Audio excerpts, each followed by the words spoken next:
Selamat pagi, Bapak, Ibu, saudara-saudari, umat beriman yang terkasih di dalam Tuhan kita, Yesus Kristus. Kembali lagi bersama saya dalam Mutiara Pagi yang disiarkan melalui RRI Sumba. Dalam Mutiara Pagi pada kesempatan ini, saya akan membawakan renungan yang berjudul doa, yang mana renungan tersebut didasarkan dari Injil Markus bab 9 ayat 14 sampai 29. Mari kita mengawali kegiatan kita pada pagi hari ini dengan berdoa. Dalam nama Bapa dan Putra dan Roh Kudus. Amin. Terpujilah Engkau, ya Allah Tritunggal Maha Kudus, Bapa, Putra dan Roh Kudus. Kami memuji dan meluhurkan keagungan-Mu. Engkaulah Allah yang maha mulia. Kami bersyukur kepadamu atas berkat dan rahmat yang boleh kami nikmati sampai dengan saat ini.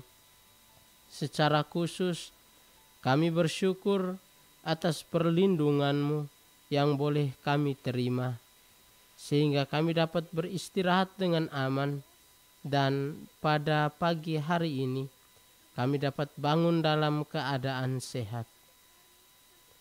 Bukalah hati, pikiran, dan budi kami, agar kami mampu mendengarkan sabda-Mu dan menjadikannya sebagai landasan hidup kami.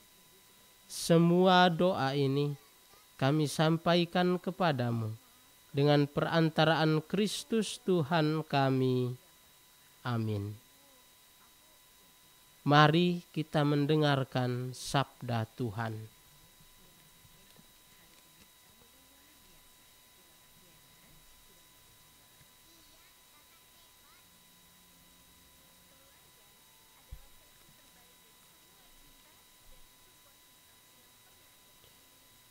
Bacaan diambil dari Injil Markus.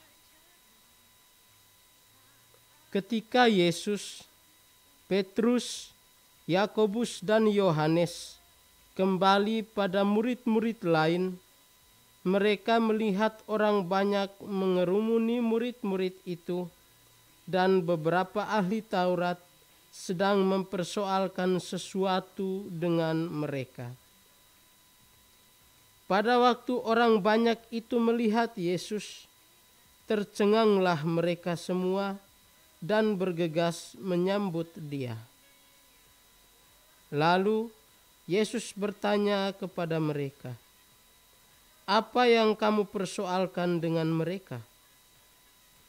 Kata seorang dari orang banyak itu, "Guru, anakku ini kubawa kepadamu, karena ia kerasukan roh yang membisukan dia.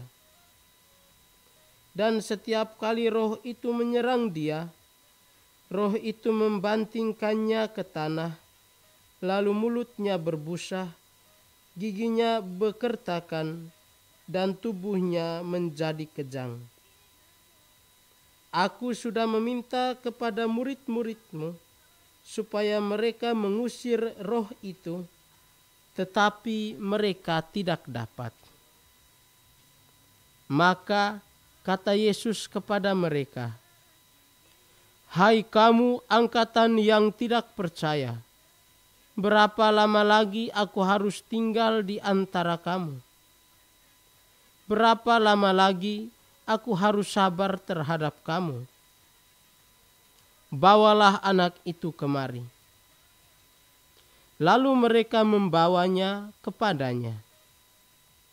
Waktu roh itu melihat Yesus, anak itu segera digoncang-goncangnya, dan anak itu terpelanting ke tanah dan terguling-guling, sedang mulutnya berbusa. Lalu Yesus bertanya kepada ayah anak itu, "Sudah berapa lama ia mengalami ini?" Jawabnya, "Sejak masa kecilnya. Dan seringkali roh itu menyeretnya ke dalam api ataupun ke dalam air untuk membinasakannya. Sebab itu, jika engkau dapat berbuat sesuatu, tolonglah kami dan kasihanilah kami." Jawab Yesus, "Katamu, jika engkau dapat, tidak ada yang mustahil bagi orang yang percaya." Segera ayah anak itu berteriak, "Aku percaya, tolonglah aku yang tidak percaya ini." Ketika Yesus melihat orang banyak makin datang berkerumun, ia menegur roh jahat itu dengan keras. Katanya, "Hai kau roh yang menyebabkan orang menjadi bisu dan tuli, aku memerintahkan engkau, keluarlah daripada anak ini dan jangan memasukinya lagi." Lalu keluarlah roh itu sambil berteriak dan menggoncang-goncang anak itu dengan hebatnya.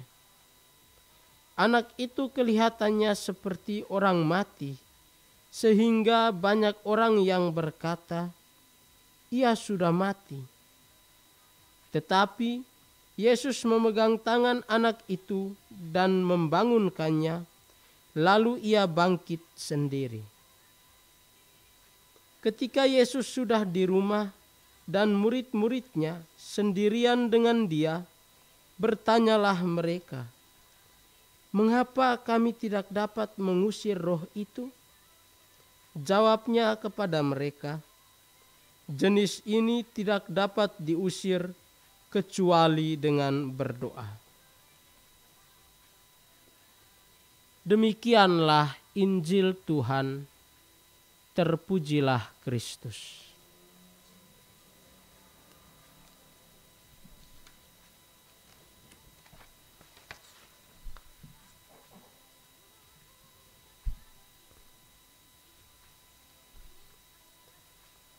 Bapak, Ibu, saudara-saudari, umat beriman yang terkasih di dalam Tuhan kita Yesus Kristus. Setiap manusia tidak pernah terlepas dari tradisi dan budaya. Sebelum masuknya agama-agama ke daerah kita, nenek moyang kita telah memiliki tradisi dan adat istiadat. Adat istiadat dan tradisi tersebut terus dijaga karena mengatur kehidupan bersama. Tanpa aturan adat istiadat dan tradisi, kehidupan nenek moyang kita tidak akan dapat berjalan dengan baik. Di dalam tradisi dan adat istiadat nenek moyang kita, sebenarnya terdapat kebiasaan untuk berdoa. Doa merupakan ungkapan hati yang disampaikan oleh manusia kepada penciptanya. Ungkapan doa ini biasanya dapat ditemukan di dalam upacara adat. Di dalam doa tersebut, nenek moyang menyampaikan pujian, ungkapan syukur dan permohonan kepada dewa. Hal ini disebabkan karena dewa telah menjaga, memberikan kesehatan, hasil panen, dan bahkan perlindungan kepada nenek moyang kita. Dewa juga memberikan perlindungan dari roh-roh jahat yang berkeliaran di sekitar mereka. Tradisi berdoa kepada para dewa sebenarnya menunjukkan ungkapan iman nenek moyang kita kepada wujud tertinggi. Nenek moyang telah sadar bahwa ada semacam kekuatan magis di luar batas kemampuan manusia. Kekuatan itu dimiliki oleh wujud yang tidak kelihatan tetapi hadir di sekitar mereka. Wujud yang tidak kelihatan itulah yang menciptakan manusia, memberikan segala yang baik, dan bahkan memberikan perlindungan. Ungkapan iman ini menunjukkan bahwa nenek moyang kita sadar manusia merupakan juga makhluk religius yang senantiasa berdoa. Bacaan Injil yang kita dengar pada hari ini berbicara tentang pentingnya doa di dalam kehidupan umat manusia. Mukjizat penyembuhan ini terjadi setelah peristiwa Yesus menampakkan kemuliaannya di atas gunung. Peristiwa penampakan kemuliaan Tuhan ini menegaskan kealahan Yesus. Yesus sungguh-sungguh Putra Allah yang telah datang untuk menyelamatkan umat manusia. Pada akhirnya, Yesus pun akan datang kedua kali dengan tujuan yang sama, yakni menyelamatkan umat manusia. Penginjil Markus mengawali kisah ketika Yesus bersama dengan Petrus, Yakobus dan Yohanes turun dari atas gunung. Mereka mendapati banyak orang yang berkerumun di sekitar murid-murid yang lain. Ada juga beberapa ahli Taurat yang bersoal jawab dengan para murid lain itu. Ada seorang anak yang sakit karena kerasukan setan. Ayah anak itu membawanya kepada para murid Yesus. Mungkin saja ia berpikir bahwa para murid bisa mengusir setan karena telah ada bersama-sama dengan Yesus. Para murid itu tidak mampu mengusir setan yang telah merasuki seorang anak. Anak itu dibuat menjadi tuli dan bisu oleh setan yang merasukinya. Penginjil Matius menyebutkan bahwa anak itu menderita sakit ayan. Kita dapat menemukannya di dalam Injil Matius bab 17 ayat 15. Ketika mereka melihat Yesus, mereka semua tercengang dan segera mendatangi Yesus. Ayah anak itu menjelaskan perihal keadaan anaknya yang kerasukan setan. Setelah mendengar penjelasan tentang keadaan anak itu, Yesus menegur ayah anak itu. Teguran itu juga sebenarnya ditujukan kepada semua orang dan juga kita. Yesus menyebut mereka dengan angkatan yang kurang percaya. Ya, mereka tidak percaya sebab mereka meragukan kealahan Yesus. Mereka tidak berpegang pada ketetapan Allah, melainkan mencari sesuatu di luar Allah sebagai jaminan hidup mereka. Mereka berpikir bahwa hal-hal lain itu mampu memberikan keselamatan kepada mereka. Inilah kenyataan yang dihadapi Yesus pada saat itu dan juga yang kita hadapi pada saat ini. Di zaman sekarang ini, banyak orang mulai meninggalkan Allah dan mencari jaminan hidup sendiri. Manusia secara sengaja berhamba kepada harta kekayaan dan kekuatan lain. Dengan memiliki harta yang banyak, maka kehidupan akan menjadi lebih baik. Oleh karena itu, segala cara akan digunakan untuk mengumpulkan harta kekayaan demi memperoleh kebahagiaan yang sebenarnya hanya bersifat sementara saja. Contoh lain, banyak orang yang tergiur dengan kenikmatan pesta pora yang berlebihan. Akibatnya, doa dan gereja tidak lagi menjadi hal yang utama. Bahkan, ketenaran manusia telah membutakan mata batin mereka sehingga tidak lagi menganggap Tuhan. Inilah kenyataan yang kita hadapi di zaman yang terus berkembang pesat ini. Yesus meminta mereka untuk membawa anak yang kerasukan setan itu. Ketika melihat Yesus, setan itu semakin menjadi-jadi. Setan itu menggoncangkan anak itu. Bahkan anak itu menurut keterangan ayahnya diseret menuju ke dalam api atau air untuk dibinasakan. Itulah kenyataan kekuatan jahat. Roh jahat selalu berusaha untuk membinasakan manusia. Jika manusia menggunakan kekuatan jahat untuk melindungi diri, maka kekuatan jahat itu pasti menuntut imbalan yang setimpal.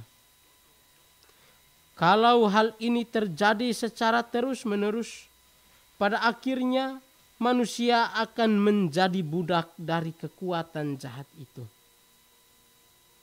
Yesus menyembuhkan anak itu dengan kuasa yang besar. Ia memerintahkan kepada roh jahat itu untuk keluar. Anak itu pun menjadi sembuh dan tenang kembali. Dalam Injil Lukas bab 9 ayat 43a disebutkan bahwa semua orang yang menyaksikan mukjizat penyembuhan itu merasa takjub. Mereka takjub karena hanya Yesus yang mampu melakukannya. Sebelumnya, para murid gagal mengusir setan itu. Namun tidak dengan Yesus. Yesus adalah anak Allah yang berkuasa. Pada akhirnya, para murid bertanya kepada Yesus, mengapa mereka tidak dapat mengusir setan itu? Yesus pun menjawab bahwa setan itu tidak dapat diusir kecuali dengan doa. Penginjil Matius menulis bahwa setan jenis itu hanya dapat diusir dengan berdoa dan berpuasa. Bapak, Ibu, saudara-saudari, umat beriman yang terkasih di dalam Tuhan kita Yesus Kristus. Yesus mengajarkan kepada kita untuk senantiasa berdoa. Yesus tidak saja mengajarkan dengan kata-kata. Yesus justru memberikan contoh kepada kita bagaimana seharusnya kita berdoa. Yesus selalu mencari tempat yang sunyi untuk berdoa kepada Bapanya. Yesus berdoa setelah melakukan banyak mukjizat. Yesus berdoa sebelum melakukan mukjizat berjalan di atas air. Bahkan sebelum memilih ke-12 muridnya, Yesus berdoa. Di dalam Injil Matius bab 6 ayat 5 sampai 15, Yesus mengajarkan kepada kita hal berdoa yang baik dan benar. Pada akhirnya, Yesus malah mengajarkan doa Bapa kami sebagai contoh dari semua doa. Pertanyaannya, mengapa Yesus berdoa? Yesus berdoa bukan seperti manusia biasa.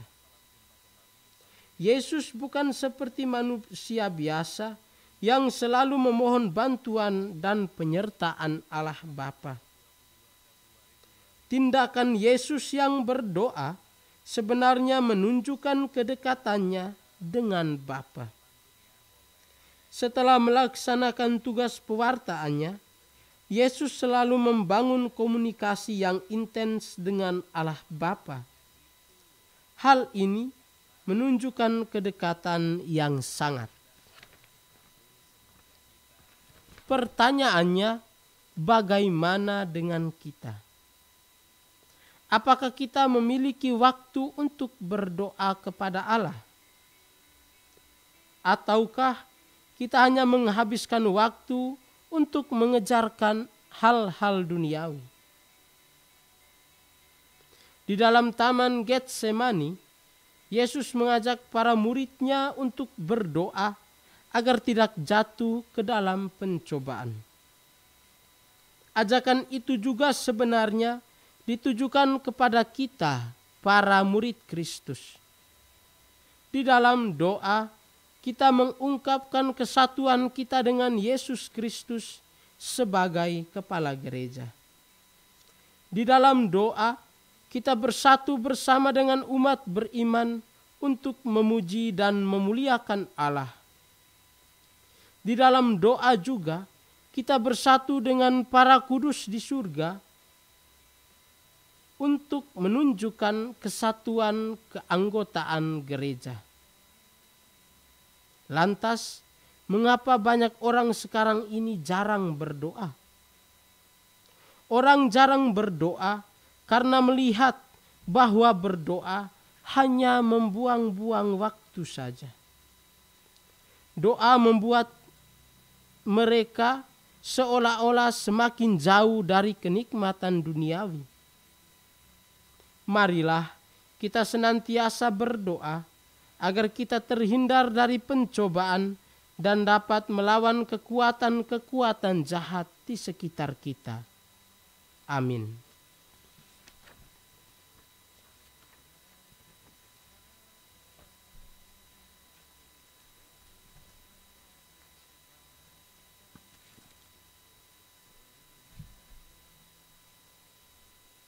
Bapak, Ibu, saudara-saudari, umat beriman yang terkasih. Demikian renungan yang dapat saya bawakan pada kesempatan ini. Marilah kita menutup kegiatan kita dengan berdoa. Allah Tritunggal Maha Kudus, Bapa, Putra, dan Roh Kudus, Putra-Mu telah menunjukkan kepada kami bagaimana seharusnya kami berdoa. Putra-Mu juga bahkan telah memberikan contoh bagaimana kami harus berdoa dengan baik dan benar. Kami sadar bahwa kami adalah makhluk yang lemah, yang senantiasa membutuhkan pertolongan dan bantuan-Mu. Sudilah kiranya ya Tuhan, Engkau senantiasa membantu kami. Bukalah hati dan pikiran kami, agar kami senantiasa berdoa kepadamu, Allah yang Maha Kasih. Semua doa ini kami sampaikan kepadamu dengan perantaraan Kristus Tuhan kami. Amin. Dalam nama Bapa dan Putra dan Roh Kudus. Amin.